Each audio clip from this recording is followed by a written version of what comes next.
I'd like to introduce Exploratory Data Catalog, which we released recently to democratize data within the organization. So again, our mission is making data science available for everyone. And why we want to do it is that instead of like we provide a result or insight, instead like we should give the tool so that more people can access the data science.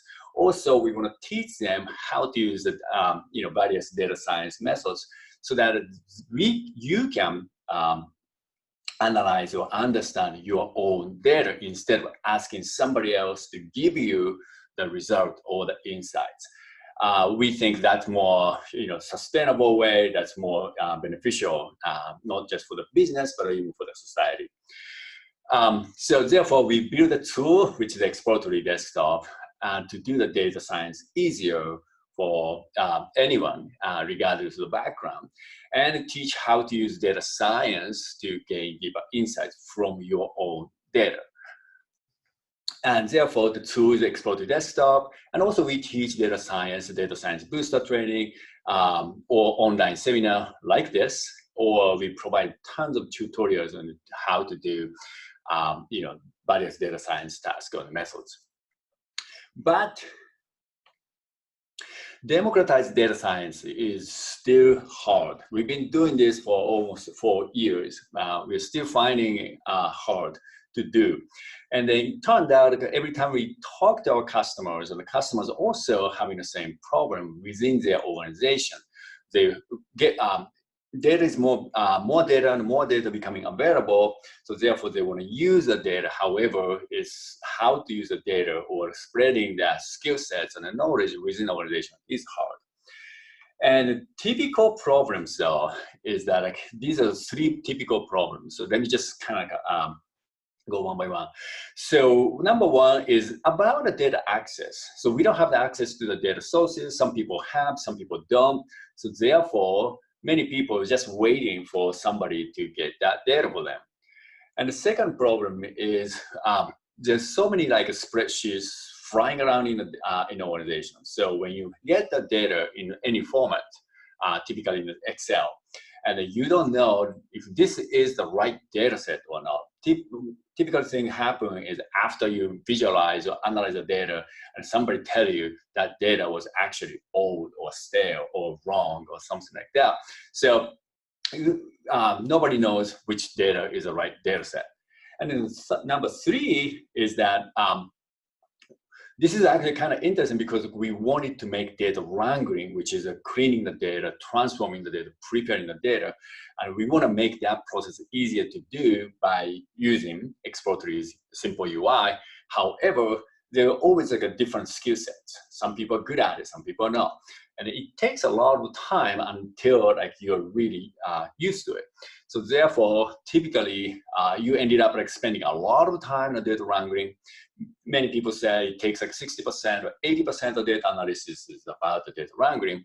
But nonetheless, after you finish the data wrangling, then you find yourself run out of the data, run out of time. So therefore, like, you have to actually move on to something else.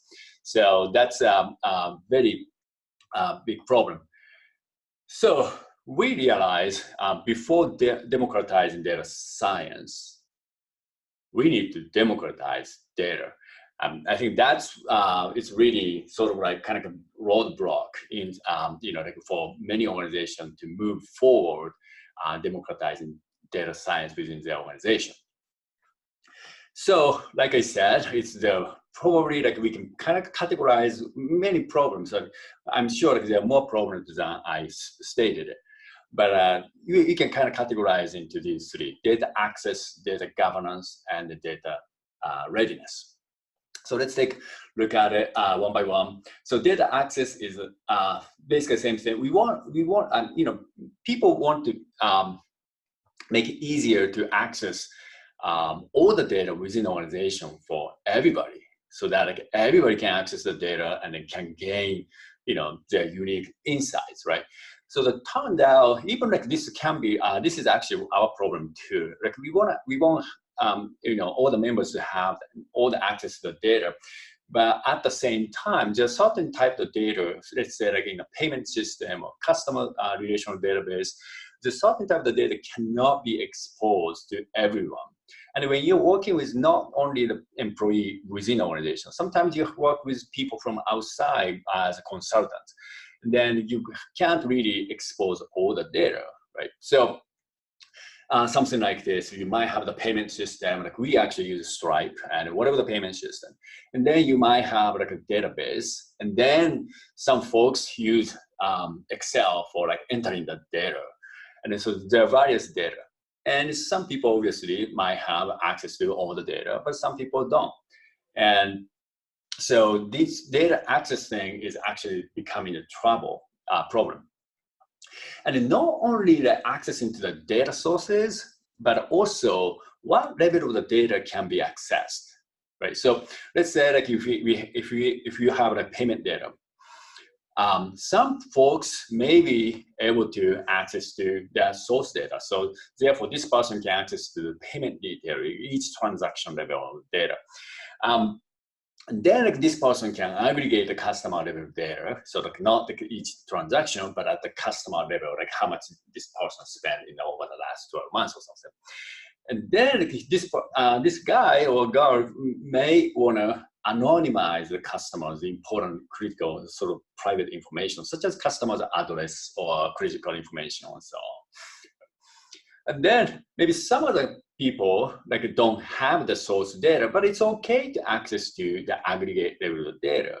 Or some folks, it's okay to access anonymized and customer level information, right? So it depends what level of data like we have to manage and who can access and who cannot access.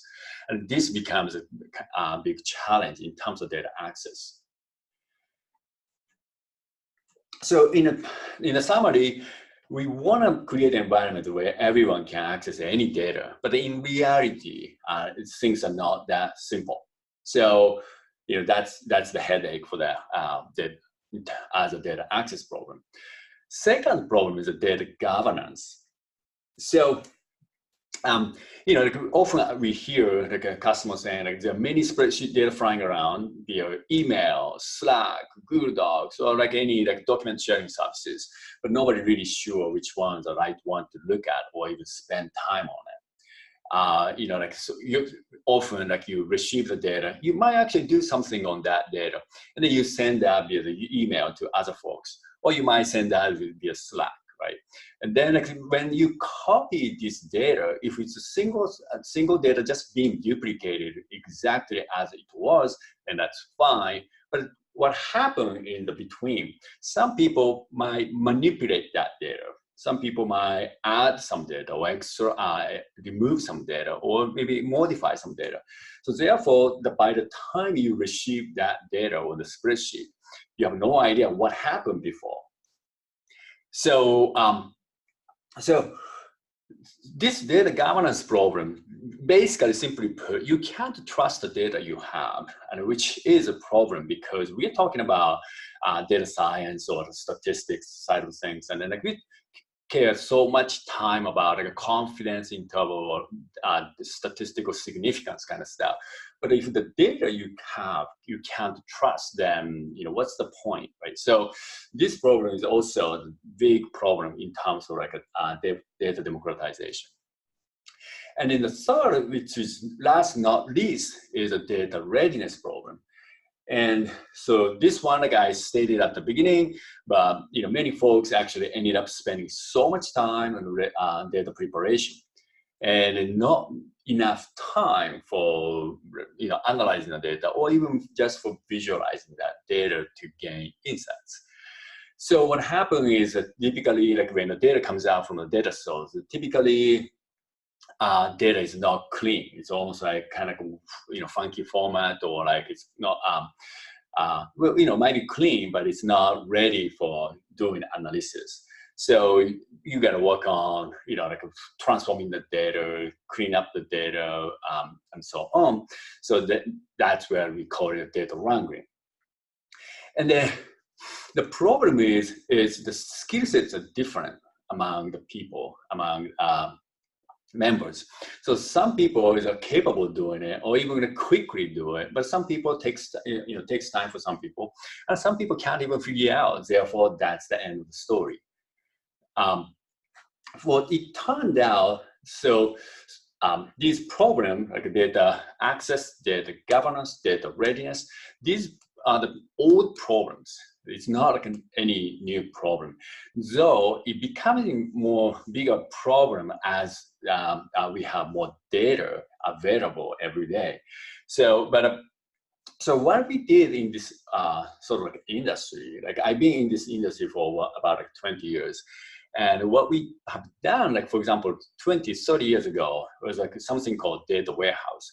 Basically create a database and then you extract the data from the data sources and then transform the data in a way that it's easier to create the reports on.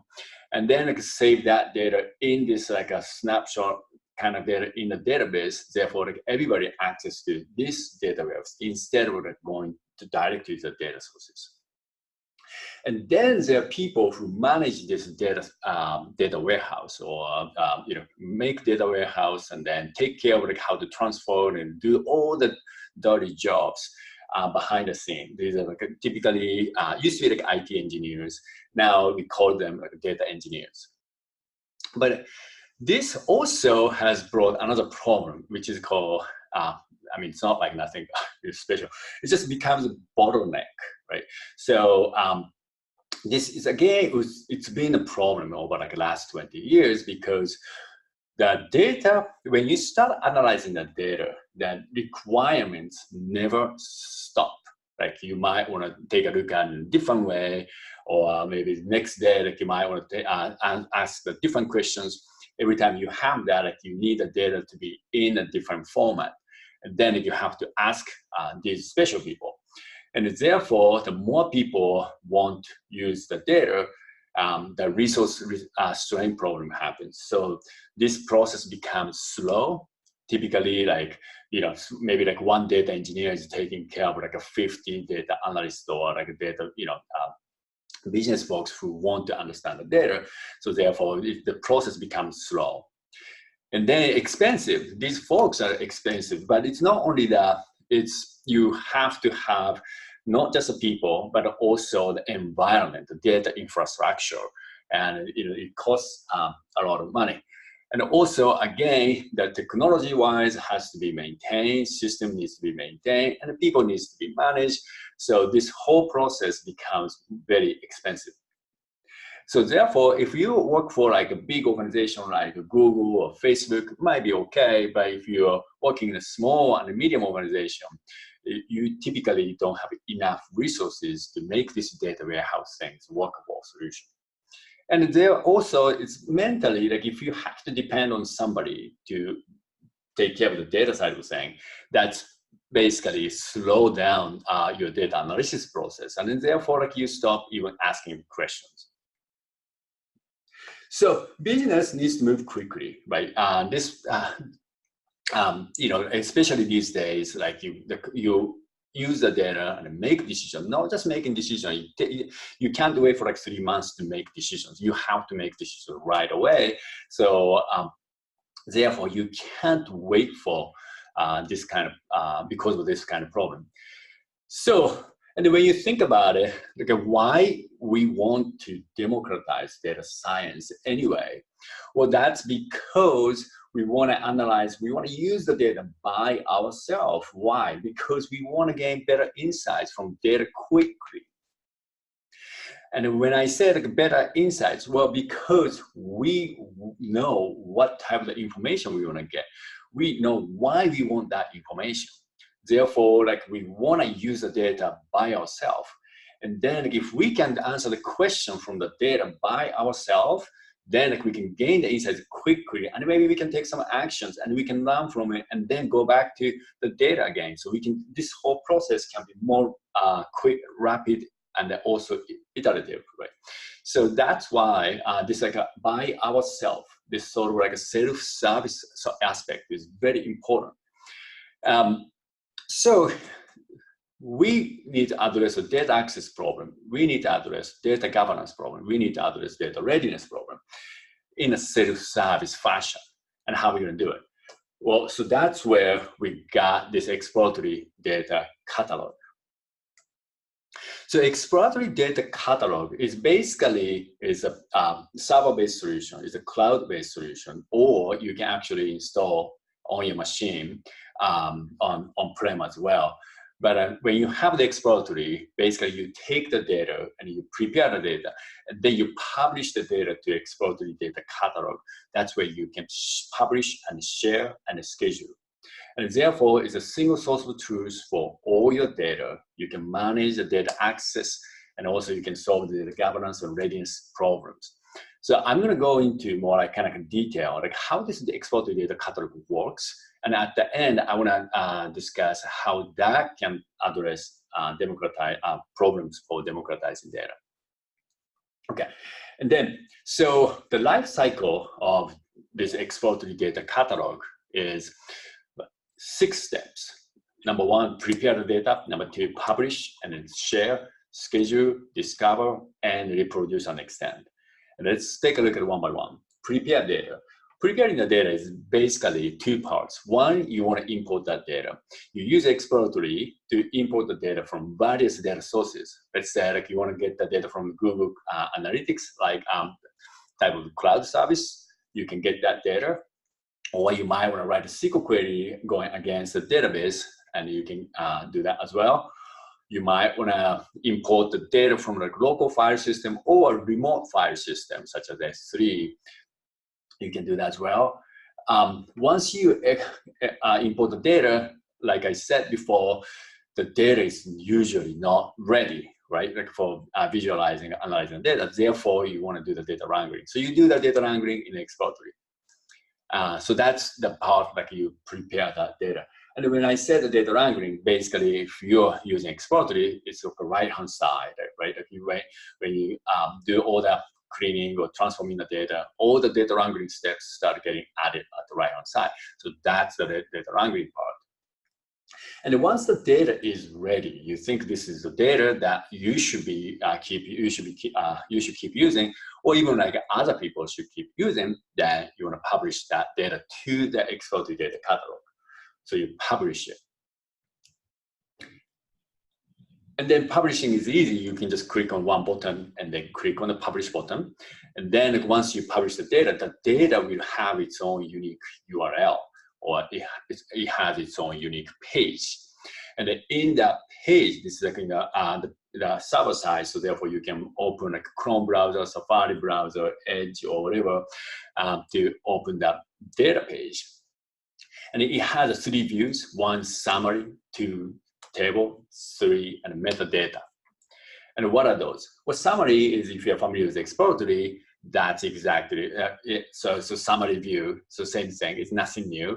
But it helps others to understand what type of data this is instead of looking at the row by row. And then the table view, which is basically what you expect. But we actually updated it so that you can search by column base, or like all the columns. You can click on the numerical column header to show the bar so that it can visualize numbers. And also it has a better pagination. And also this view has a very good performance as well. So this is the table view. And then the last, not least, is the metadata view. And this is my actually favorite, because you can describe what this data is by using markdown text. So like you can have like header, you can have even image, you can have like URL link, and so on. And also under the data dictionary section, you can describe what each column is. So this is very important, especially when you want to share the data with other folks on your team. So you can actually do that, and you can do this at the server side. So even like without opening Exploratory Desktop, you can actually editing these things inside the web browser. So then once the data is being published and then ready, then now you want to share with other folks on your team. You can click on the share button, and type the email, and then that email, invitation email, will be sent to those folks. And then they can open the email and then click the button to open that database that I was just describing. And if that person doesn't have that account at Exploratory Cloud Server or Exploratory.io, then they can create the account for free. There's no extra cost. But also you can share the data publicly, or you can share the data with a unique URL. So then it doesn't require other people to log in. The typical scenario, like you want to share the data in a private mode, so that like you want to secure the data. So you have different options. And then once you go, here. And then one thing I didn't mention is that like once those folks come to that data page, they can see the data in a summary or data view or metadata view, or table and metadata view. But also they can download that data via CSV or EDF or exported data format, which I am going to explain later. Or you can access those data through REST API. And even like private data, you can use the app key or like a data key, then you can access those data securely as well. So you don't have to have the exploratory, even like when you have like other BI tool or Excel or maybe R or Python or whatever, you can access to this data that be shared and published and shared at the data catalog as well. Then you want to make the data always up to date, right? So especially when you're extracting the data from the database or cloud applications, you want to schedule. And you can just schedule that as well.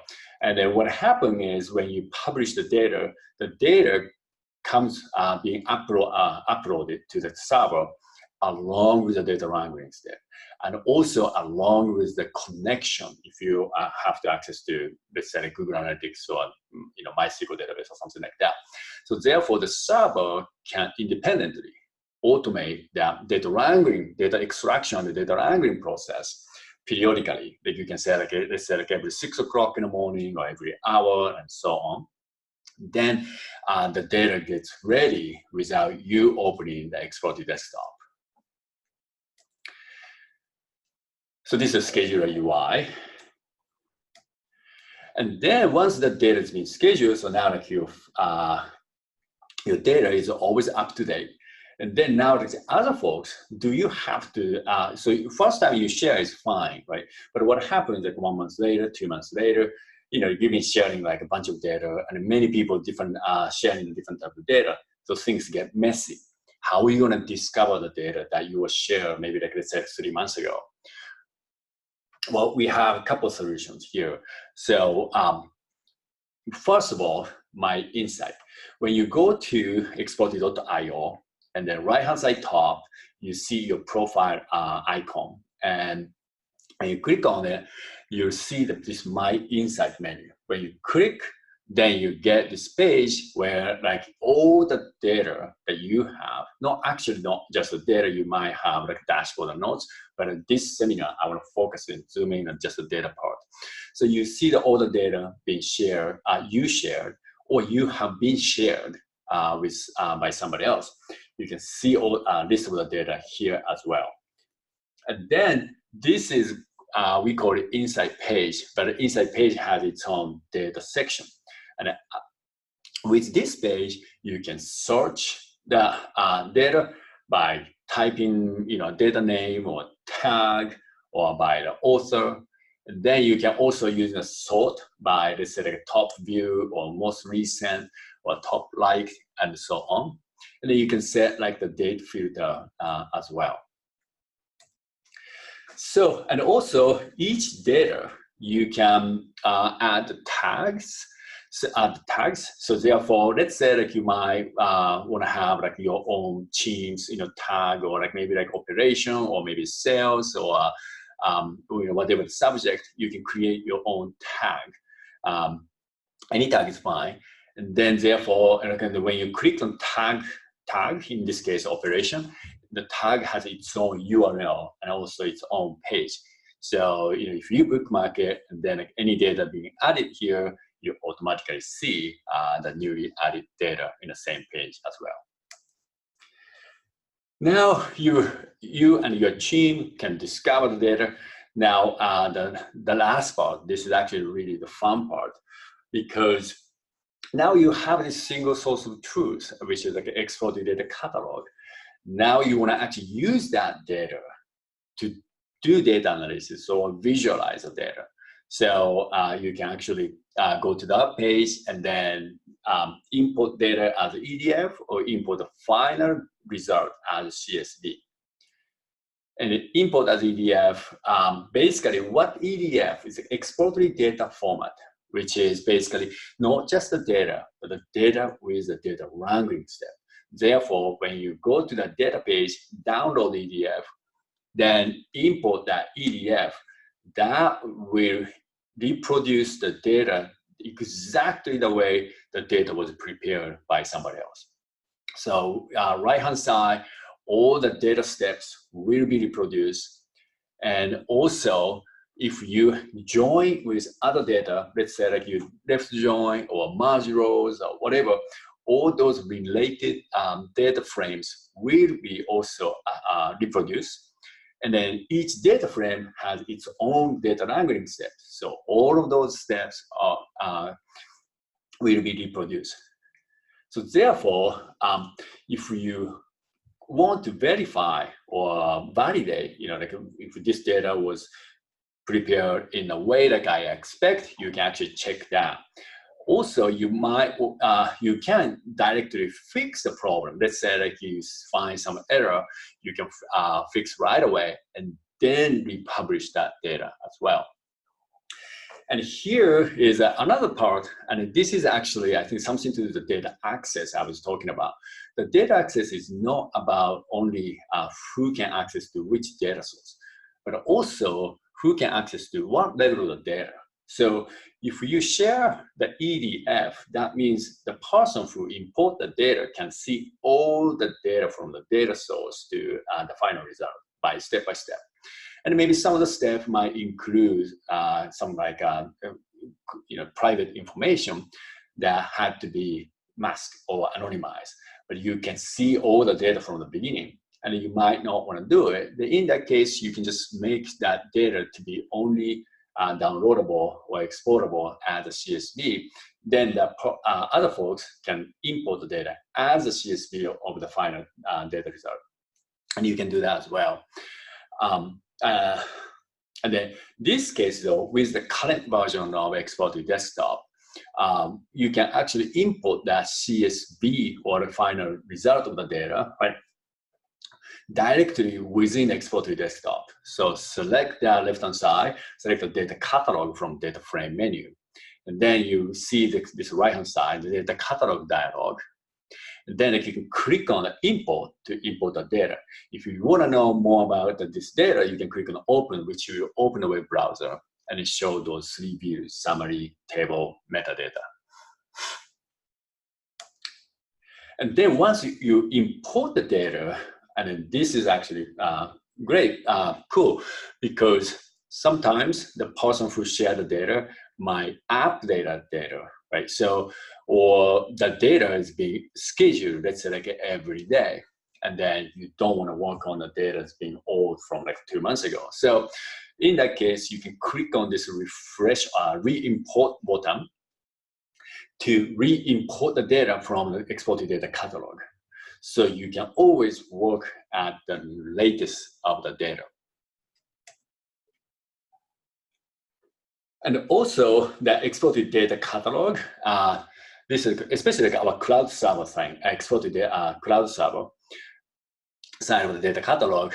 There are many people, including us, share data publicly. So for example, like the GDP or population of the countries, or unemployment data in the United States, and there are tons of different types of data are shared. So that means you can go there and then download either from the web browser or directly from the Exploratory. And then once you import the data, then you can mash up with the data to do further analysis. For example, you might have the sales data, and then you might import GDP data from the Exploratory Data Catalog, and then you can combine them together and then see to try to find different type patterns. And then you can do it more comfortable because when you import that GDP data in an EDF format, you can see how that GDP data was prepared, where the GDP data was imported. Let's say like our one of the GDP data being published at the Exploratory server, original data was from like World Bank, and another data was from like a wiki page. So therefore, like you can see like where the data was coming from, but also like how the data was cleaned and then transformed. So therefore, like you can be more comfortable to use that data. So that's pretty much the life cycle of Exploratory Data Catalog. Now, like I said at the beginning, I said introduce 3 problems for democratizing data. There are data access, data governance, data readiness. So I think like I talked about those things, but I want to make sure this resonated. So number 1, data access, right? So data access. So basically, like by publishing the data, the level of the data at the data catalog, then you can manage who can access to which data. So not just, you don't have to share the connection to everybody, data source connection to everybody. Maybe some folks have the data source connection, some folks don't, but that's okay because that person working with the expert desktop can merge the data or transform the data, aggregate the data, and publish the data catalog. And that's the data that like you want to manage who can access and who can't not access. So our story is like we use Stripe as a payment system, and then let's say like I have access to Stripe, but I don't share the data, so I don't have to share the data source with everybody. I can actually get that data and mask the detailed information or aggregate the information that to the level that like we need to do the cohort analysis, customer retention analysis. Then like I get that data and I publish it. Then from that point on, anybody can access and do data wrangling and visualize, analyze, and so on. So you can decide which data to be shared, and which level of the data to be shared. And you don't need to share the data source. But if you want, you can by using the exported data format. So the data governance problem is basically it is a single source of truth. So you don't have to worry about like all the data flying around, which data to use types of things. But also the data is reproducible format. So therefore, if you have doubt, you can always import and take a look at how that data is being reproduced, that was prepared. And also with that data insight page, you can discover data. So you don't have to guess or anything. Like you can just type and then like let's say like you want to see the customer related data, you can just find it in a single source of truth repository. And then the last, the data readiness problem. Data readiness, well, you can use Exploratory to do the data wrangling. And when you publish the data uploaded along with the connection and the data wrangling information. So therefore, that whole thing can be automated and scheduled. So think of it like a data wrangling as a service. Then not everybody needs to do the same kind of data wrangling again and again. It's all the folks can take advantage of somebody else the data wrangling job. And then I can expect the data to be always the latest and the greatest. So, so that's the data readiness side of those things. So that's the Exploratory Data Catalog. And one more thing though. So there's another question that we often get is like, okay, so we share the data, but we don't know, like we share, like let's say like 50 data sets. And do we have to keep maintaining those 50 data sets? We want to know like which data sets I actually use, which data sets I actually not use. Well, we created data stats page. So this one is you open the data, and as long as that's your data, then you click on the three dots button on the right-hand side top, and then there's a menu called Show Stats, and then you see this page, and then this number is basically the page views, so how many people access which day, and also this is available for the cloud, but you can see where these folks came from. So maybe like this data was shared at Twitter, this data was shared, URL was shared at Facebook or whoever or whatever, at Google search, and then you can see where the traffic is coming from. And the referral part might not be that important in this context, but how much of the data access happening is important information in terms of like data maintenance. Okay, so I'm gonna just quickly do like how this whole thing works instead of just a slides. I have like maybe another 10 minutes. And so here is the exploratory, right? And then like, what I want to do is I'm gonna use this data that says unicorn data. The unicorn is the private companies whose valuations are greater than $1 billion, right? So like this website, this all the information, and a company with unicorns, like for example, Airbnb, and current valuation 35 billion, and who are investors and so on. So I want to get this data. It doesn't have to be web scraping. Imagine like you might want to actually write a SQL query from the database or whatever, but I want to make it something more fun. So I'm going to use a web scraping here and then copy and paste and then run it. As long as the data is in the web page, in the HTML table, then it's easier to grab that data. Anyway, so I'm going to just click save, and I want to name it unicorns as a data frame name. And then like I got that data here.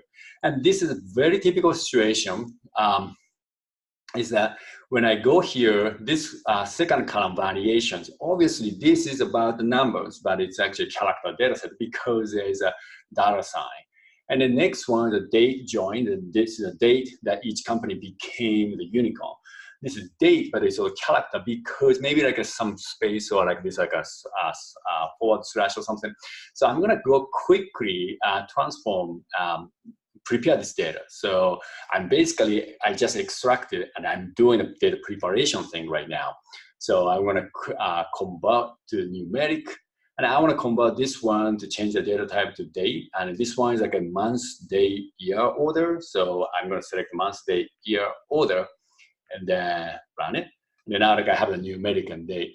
And then another thing is here's an NA, and I can filter out the NA as long as a company name is NA. But I want to make sure all the rows are NA. This can happen especially when you scrape the data from website.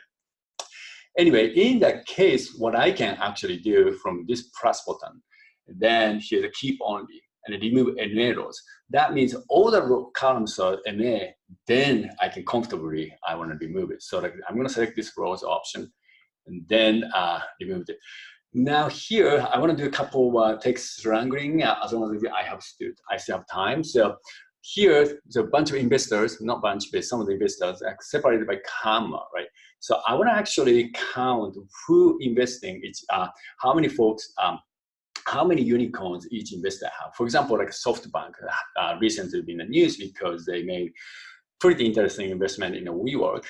So I want to see like how many unicorns this SoftBank invested. So, but I can't do it currently because all the investor information is jump packed in a single cell. So I want to create, transform this data to have each row represent each investor. To do, from the column header menu, I want to select separate, and separate to rows by comma, which is going to make each component inside this data to split and then be represented in each row. I'm going to just click on run button. And this is what I mean. For example, this one, the first one, Toutiao, this is ByteDance or the producer of the TikTok. And 4 entries because they are like main 4 investors. And then that is good. And then what I don't like about is like there's like SoftBank Group, SoftBank Corp. And then this happens, this is like a capital or partners and so on. So I'm gonna just clean this up quickly. work with text, and then let's remove this text. So what we want to remove, well, group, and also, and then I can use this like a vertical bar to be sort of like an or condition. Then if I can write something like this, and then ventures capital, and then maybe something else. Maybe I'm sure like I might be missing something, but or maybe a partner and so on. And then now like all the names seems like just a venture capital firm name. And there's a real like N and T, this like a special character, especially in the website. So I'm gonna clean this up. So work with text. There's a clean up text data. This actually clean up this kind of like a special reserved characters, and also spaces. If you have like an extra space at the end or two space or multiple spaces, it clean up all the stuff. So I'm gonna just clean that up. And then there's some kind of space, empty cell, not NA. If it's NA, it says NA, but it's not, so it probably is empty. So I'm gonna filter it out. It's not empty, and then get that, go. So now like I have the SoftBank and stuff, and then that looks good. And then I wanna make sure these are all title case. Sometimes they make like SoftBank B as a capital, sometimes a lowercase. So I wanna change that to just make sure that convert to title case. Okay, that looks good. If I go to summary view and I see, okay, well, SoftBank invested 28 unicorns, Sequoia 25, Sequoia Child 23, and so on. Okay, so now it looks like the data looks okay. So I wanna at this point share. To share, I need to publish, right? So like I can click on this publish button right here, or each step, I can decide which level of data I want to publish. So let's say like at this point, I'm comfortable, like I can publish it. But if I want to publish before separating the rows, let's say like I can select the step before, then I can click on this publish button to share the data at this level. But this time I'm comfortable. I want to actually share the last data. So I'm going to click on here and then click on the publish button.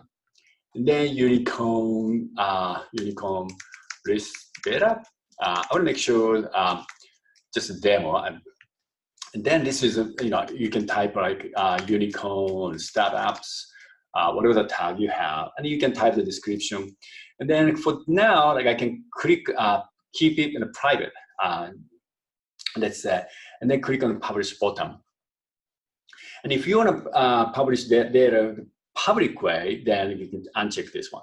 Once the publish is done, then you can see this unique ID to this data. So let's take a look at that website, webpage, how the data is being published. So here, like a summary, and this is basically the same thing that like we were looking at this summary view.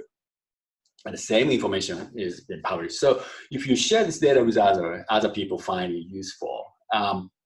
And then you go to the data, and then basically the table view. And then let's say like I want to see like how many company like SoftBank is investing. And then like you can see 29. And then I want to show maybe like all the rows. And then 29 unicorns it's investing. There's one still like there's 2 entries in here, but never mind. Let's go forward. And then here, what I can do is let's say like if I want to share, and then like I can type whoever I have shared before, or any new person. Let's say can2@gmail.com or something like that. And then if I click on share button, the invitation email will be sent to this email address.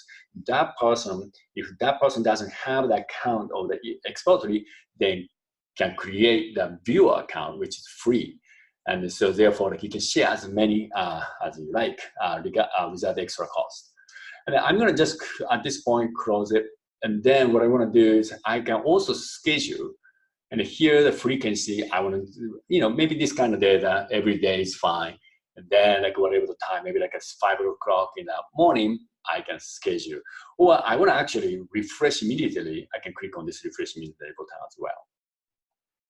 And then I go to the metadata tab, and this is where I can actually edit. So let's say here, I can use that markdown. So this like unicorn data, And maybe like you might want to, I want to say data source is, I got this data from here, and this is Markdown. So you can use that format, and then here's a CDB inside website, web page, then and so on. And I'm gonna just click on, before that here, and variation dollars in billion, and so on, right? And I can click on save button, and then like I have this information. And also I can give the thumbnail image. You wanna make it this looks fancier, and you can add that image as well.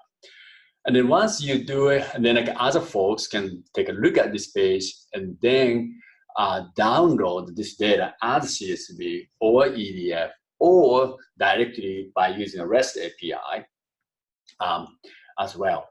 And then you can control with download options, and you want to expose the whole entire data set from the source step to the last step, and you just expose EDF. Or you might want to share only the last this result, then you can check only CSV and so on. And then now, if I'm pretending like I'm the other person, happen to have the exploratory, then like I have, let's say, another, I'm pretending like a different persona, and then I have the project, and I want to access to that data. Two things I can do. One is download this data as an EDF or CSV from the website, or directly access from this data catalog menu. And then like, I'm gonna find it. This is like a unicorn. Here, this is like unicorn data, which is that. Oh, here, unicorn list data for demo. This is the one that I just shared. So I can actually click on the import button, and then this, there is the errors. There's some kind of like, I guess, maybe like I might be using an older version, sorry. So this is I think the older version is back, but you should be able to, whatever the version you have, should be able to import that data as well. Sorry. Okay, so that's that. And let me just go back to the slide. Here we go. Okay, so last part of this session. So how can we start? Well, you have it already. So whatever the version you have right now, and then you can start publishing data, public way or private way, and then you can see all the things I did. And here, so just go to exploratory.io/insight, or if you're not sure, just go to exploratory.io, and then there's a menu called Insight at the top, and then under that, there's a link to it, and then you can browse already published data. Then you can start take a look at it and what that is, and then if you like, you can use Exploratory Desktop and then start publishing the data. But if you can't publish the data to our cloud server, and which is very understandable because most of the time the data is more private. So in that case, you can use Exploratory Collaboration Server, and which is basically a Docker image of our Exploratory Cloud. So you can deploy that on your own Linux server or AWS or GCP, Azure, or whatever. And then you can basically create your own exploratory cloud, which is basically we call Exploratory Collaboration Server.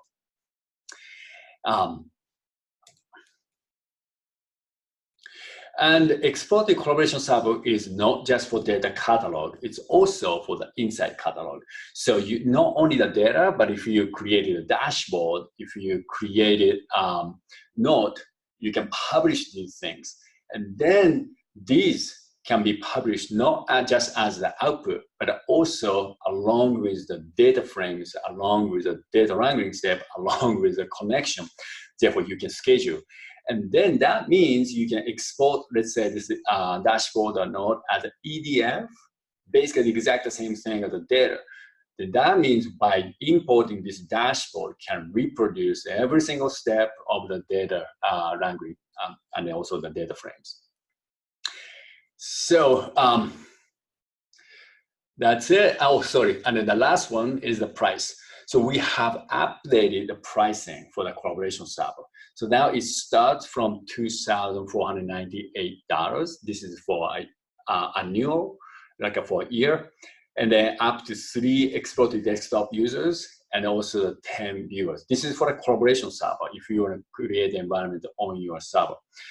And this doesn't include the exploratory desktop. So this is like we are assuming that if you have the exploratory desktop, even like you have just one exploratory desktop, then you might want to share that dashboard or data within your organization that you can use this collaboration server. And then these are the pricing. If you have any question, please contact me or contact us. And that's it. So I want to open up the Q&A sessions.